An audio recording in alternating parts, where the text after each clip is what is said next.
Good afternoon. Oh, go ahead. How you doing, Kenny Holder, Devil's Digest? I know earlier in the year you talked about you want to see if this team does handle success and is still effective. As a result of that, suffice to say it that at a record of a 10-2, you don't feel like there should be like a different approach to this week just because it is the Big 12 championship game. Yeah, no different approach. Uh, yeah, it's Monday. Chris,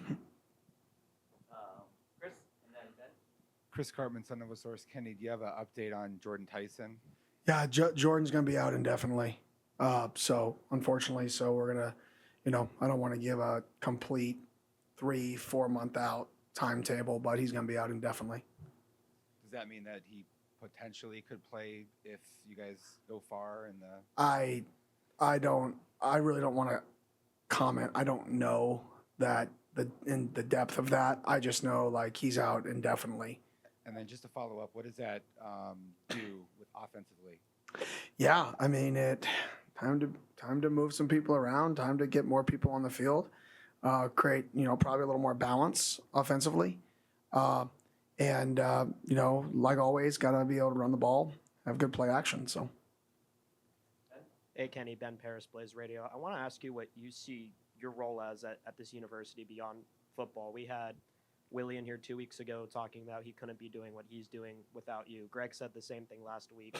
The whole university's not succeeding without Kenny. Missy Farkay this week, the women's golf coach, called you her mentor. That's someone who's been here for a decade, has won a national championship. What's it like to hear that from your colleagues, and how would you describe what that role is? Yeah, I don't really think about it like that. I just try to be me, and that's really it. I don't look at that side of it. Just go and be a good person, make good decisions, and have more fun working harder than anybody in the country. Like that's how I look at it every single day. And is that going to happen every day? No. Am I going to yell at people sometimes? Yeah. I mean, I'm sorry. It's going to happen. But, I just be the same person every day, and hopefully it impacts the people around you. So it's cool to hear that, but I don't really know what the impact is. I do know football. I do know sports is a great connector. It's one of the best connectors. And here at this university, we're trying to create infinity within our university. We're trying to get more people back involved. We're one of the largest universities, and we're trying to get more of the alumni back involved, back in games. I think we have over 20,000 alumni in Dallas or Texas, and trying to get them out to the game. Like we're in football is a great connector. And when you can connect people through sport, it's special because the emotions that sports create. So I do think what we can provide with football, what our program can provide is the connecting of people in ways that, academics cannot. Jordan, Ryan, Doug. Hey, Kenny, Jordan Ham, Sports 360 AZ. When Jordan's not on the field, what's the toughest part of his game to replace?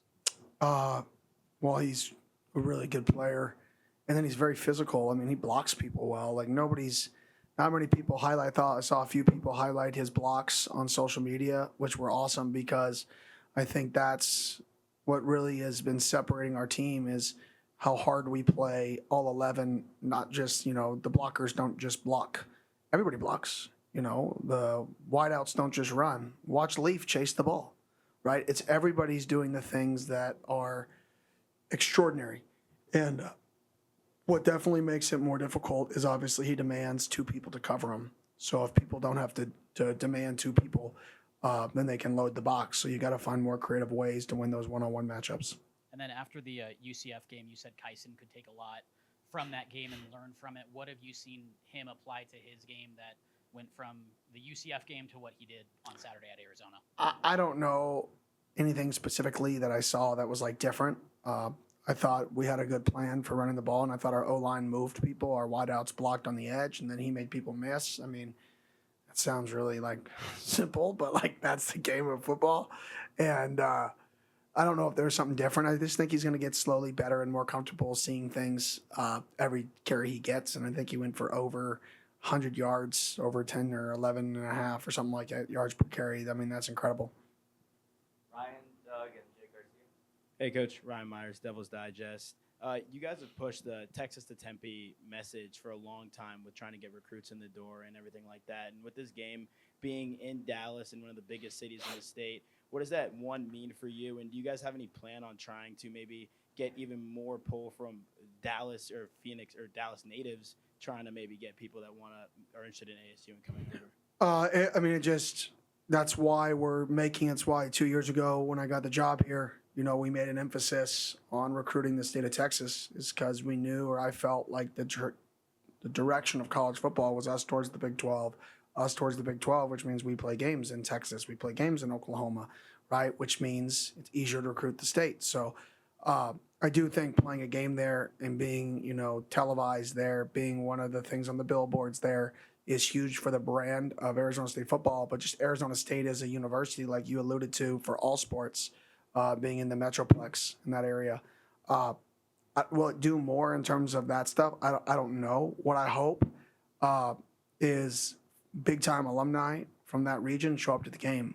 And maybe somebody who hasn't been to a game in 12 years or 10 years or 8 years shows up to the game. And we get them back engaged. Going back to what we said earlier, football is and sports are a great connector.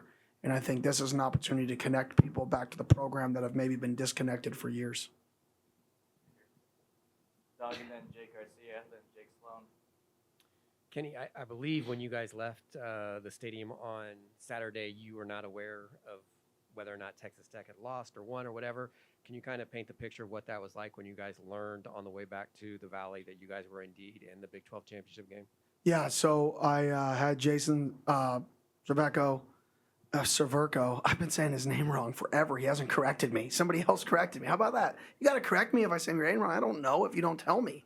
I asked him to go through all the scenarios after the game and give them to me, so we kind of had a clue. So I was watching the games on the way home on the bus. I always ride the defensive bus, so we were riding the defensive bus, and right when the game was put away and TCU won, I made an announcement to the guys that we're in the Big 12 title, and they were pretty fired up. And it didn't matter the opponent we were going to play. The whole goal was to get there, and that's all we could control. And then you kind of woke up in the morning and found out who we got to play. We were like 45 minutes away. There was that accident on the road on the way back, so we kind of got stuck. Jake, then, that Jake, then Matt. Kenny, Jake Garcia, 12 News. Quick question about AT&T Stadium. There's been examples this year of a window creating immense glare during certain hours of the day in Dallas. It's blinded CeeDee Lamb a few points this season. Curious if you have any thoughts of that, what you make of it, and then a follow-up after that. No clue. Okay. Secondly, Matt Campbell at Iowa State won 3 games in his first season. He's been over 500 in every year since then. What do you make just of the sustained success that he's had? It's one thing, of course, to turn a program around, another thing to repeat that for years to come. Yeah, his culture and his realness. I think he's one of the most just real people in the sport. I mean, you see the passion, emotion on the sideline. Like, you see it. Like, it's not fake. It's real. And when I was at Auburn, when I was the OC at Auburn, I had the ability to go study at one program in the country. I had 2 days that at that time Coach Malzahn would let you go and study with the team. And I alluded to this versus Cincinnati because the defense coordinator at Cincinnati was the linebacker coach at Iowa State. And I chose to go visit Iowa State. That was the program that I wanted to study from because I thought that they were overachieving at that time early in his career at a high level before he had built it up. Now he's built it up. Now they're achieving at a high level consistently. And I wanted to go just study. And what I took away was the realness of the culture. I was like, man, like he's over here like joking around with a dude. And then he gets in the front of the room and demands respect. And I'm like, man, this culture that he created, I feel like is sustainable. I feel like this is a winning formula. So all the X's and the O's I learned and I studied that stuff, but I was really trying to get a vibe and a feel for how did he create that culture. And he was one of the youngest head coaches at the time. He was one of the youngest head coaches in the country at Toledo before he got to Iowa State. And I think his genuineness is infectious. And I think that's why he's had that success is I think he's just a real person. I think he's a good person that's real. And I think the guys see his passion and saw his vision because he lives it. Jake, Matt, Colin. Hey, Coach. Jake Sloan, Devil's Digest over here. Sorry. The last time you guys didn't force a turnover was against Kansas, so 7 consecutive games to end the regular season of forcing a turnover. what does that do for the offense to keep those opposing defenses out there and break them down and wear them down over the course of the game? Yeah, obviously possession of the ball, like you can't score without the ball. So the longer we have it, I know some people don't agree with that, but I still believe there's some power in the ball, in possessing the ball and keeping a defense on the field and keeping your defense off the field, staying fresh. So it's been huge for us. Turnover margins, obviously, it's one of the strengths of the team we're about to play, Iowa State, as well. So we got to be hopefully better than them at taking care of the football, and they're going to hopefully be better than us. Max, Colin, Damon. Hey, Kenny, Max Pitt, Arizona's family. Good to see you. Obviously, it seems very glaring that the winner of this game is going to be the only Big 12 representative in the 12-team playoff. What have you kind of just seen over these last few weeks as the national attention has just grown and grown and grown, and you have been very vocal of just making sure that none of the players necessarily try to pay attention to that as much? What have you tried to tell them about the idea of this team being the best team in this in this conference, which is a new look, which is 16 teams now, and trying to necessarily try to set that standard of being like, no, we could be the best program in this conference, which has a new look for years to come? I've never talked about it. Like, let's go. We get to play another game. I mean, that's what I said. Now you get to play for a championship. But, like, best team, just because you win a conference doesn't make you the best team in the conference. Makes you won the most games in the conference. That's why there's so much volatility. I mean, at the end of the day, I guess winning is the determining factor for best teams, but I think what our goal is to be the very best version of ourselves. Repeat. I'm going to say that from now till forever, and then people are going to get really bored of asking those questions because I want to say the same thing for a long time. It's like, just be the very best version of us. After the game, I said, congratulations, we won. This is awesome. Celebrate. Who are we going to play next? I don't even know if we're in the title game. I don't care. We're going to play another game. Let's be the best version of us when we play them. And then following up on that, then what is the significance, you would say, of winning a conference championship? Is it not to be the best team in the conference? What is the significance of winning it in your mind? I think it's a reward for success, for finding ways to win, right? Finding ways. Best teams don't always win. The most talented teams don't always win, right? But the way we define sport is through winning. And if you can find ways to win, that's the reward, is winning. Finding different ways to win. And I think that's the fun part, is we've gotten here. We're in a position to compete and win a championship. Not many people can say that at this time of year.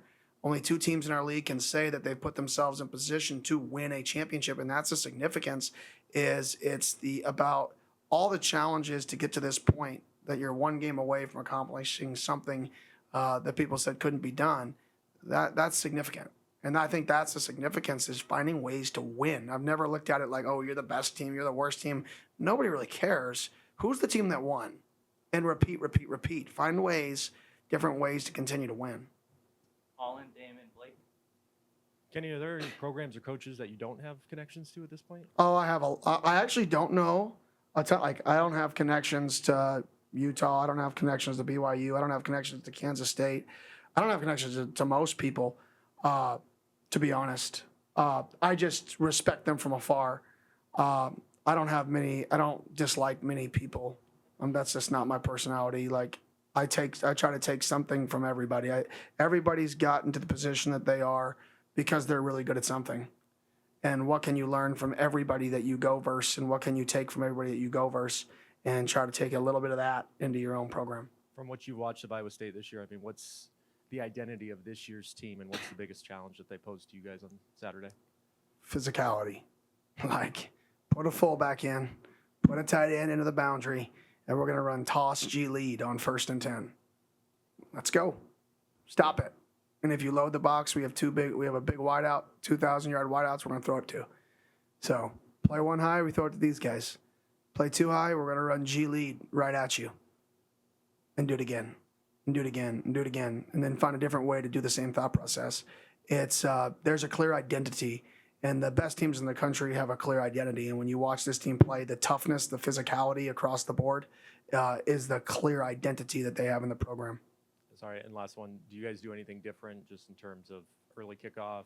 Do you guys do a walkthrough at Jerryville, and you get in Friday night, though? Right? We'll add a little bit. It's a good question. We usually do a walkthrough Saturday morning, but with the early kickoff and the time change, Our guys are already going to have to wake up at roughly 5:45 a.m. our time to adjust to this time change, which that's part of it.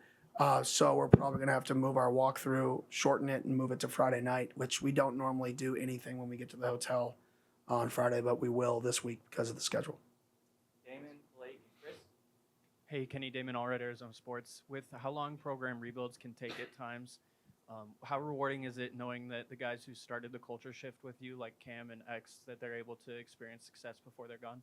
Yeah, it's super cool to see that. To see X come on these last 2 weeks and make critical plays, super rewarding for him. We're going to need more of those plays this week.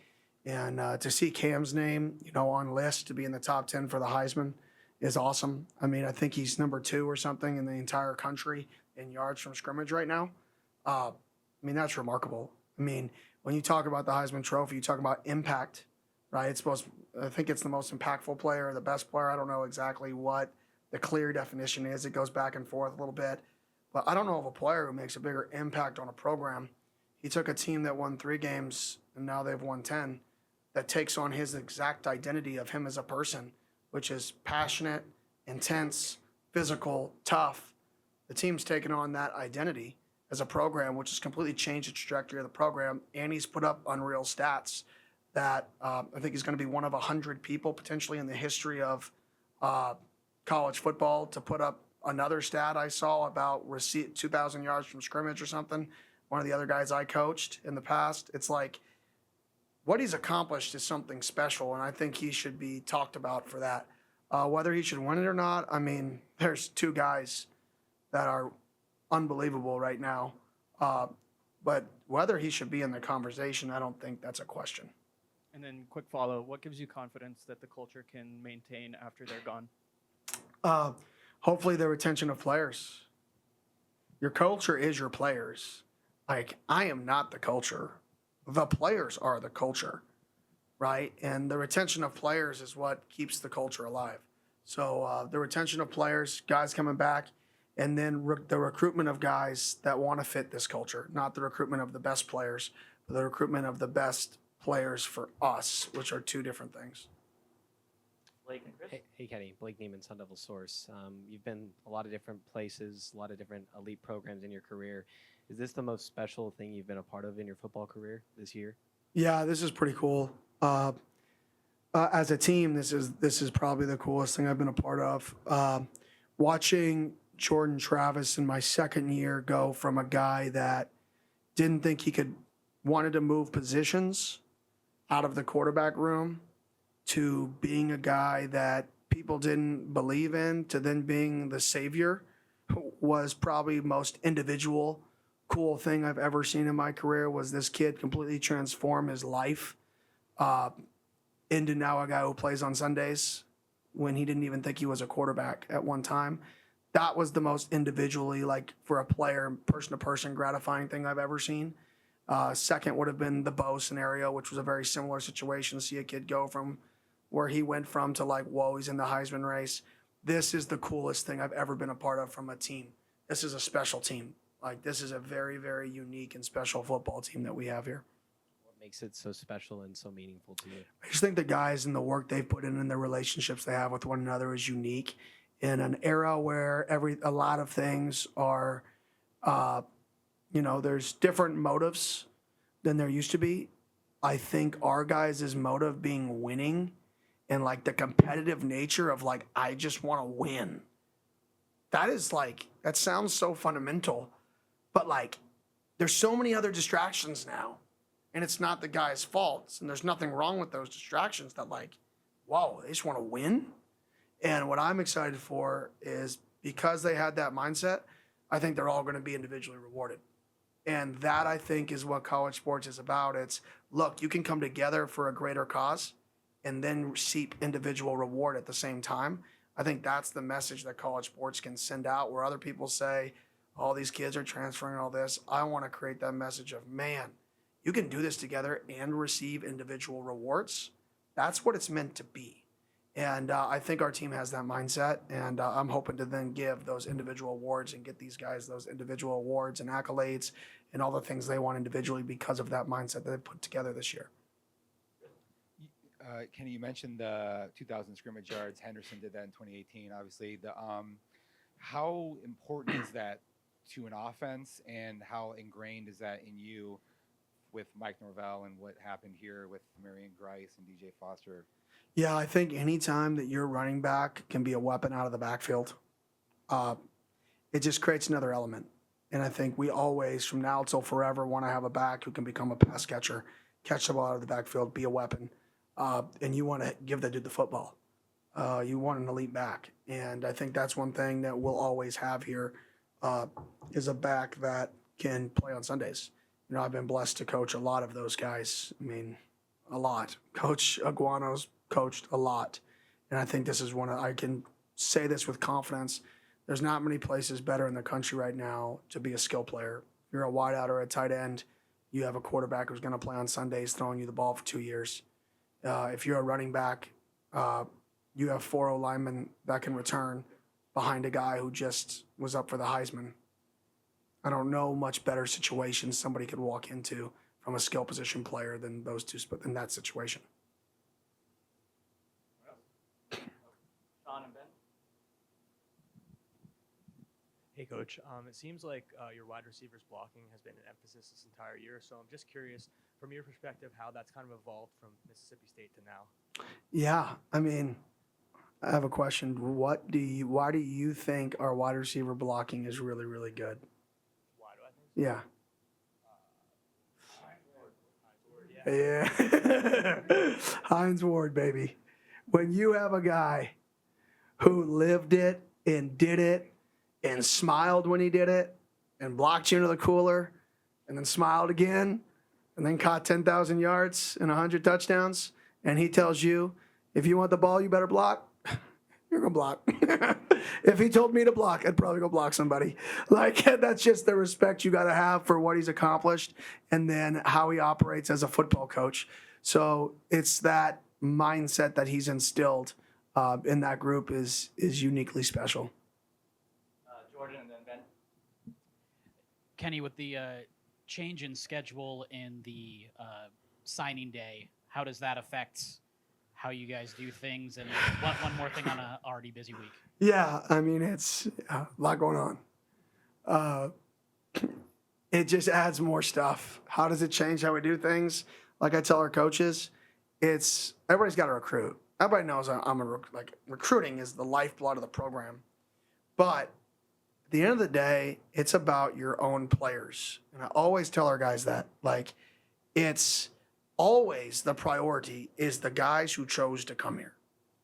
So yes, is there Shine Day Wednesday? Yes, do we have to recruit? Yes, is the portal opening? Yes, is that the backbone of the program and we have to do that? Of course. But should that take 1 minute of time away from how you should prepare to pour everything in to these players in this game? Absolutely not. Because it's our duty to be the best we can be for the guys who choose to be here. And if you choose to be here, we're going to pour everything we got into you. We're not going to go and say, you know what, this recruit's here and I know you wanted to meet, but I'm going to go meet with this recruit because I'm worried about next year. We're going to pour everything we have into you if you choose to come here. And if you don't choose to come here, then you don't. But we're going to pour everything we got into our players, repeat.